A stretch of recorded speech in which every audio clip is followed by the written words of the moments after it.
ang dami-daming issues and allegations na hindi rin nila hinaharap, kagaya halimbawa ng issue ng corruption na kung saan paulit-ulit nga nilang dinideflect ito, no, papunta sa ibang issue. Pinipilit nilang i-divert sa ibang issue para makontrol nila yung narrative. Pero at the end of the day kasi, kasaming Eli, ang mga Pilipino, naniniwala ako, no, may sapat na katalinuhan, may sapat na kakayahan madetermina kung ano yung naaayon, ano yung tama, at ano yung dapat paniwalaan, at hindi na basta-basta makokontrol ng kung ano mang optics or narratibo at this point in time.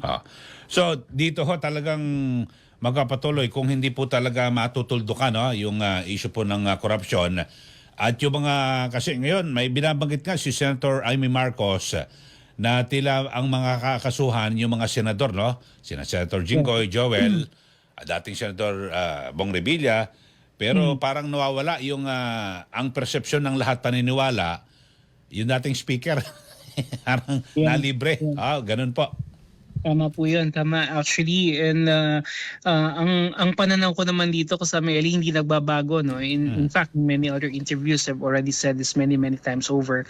If the government, especially the president, will not be very serious and decisive in investigating his allies, including his kamag-anak, particularly Sandro Marcos and the former speaker, hindi mababago yung perception sa kanya ng taong bayan na meron talaga siyang pinoprotektahan at meron siya talagang pinagtatakpan dito.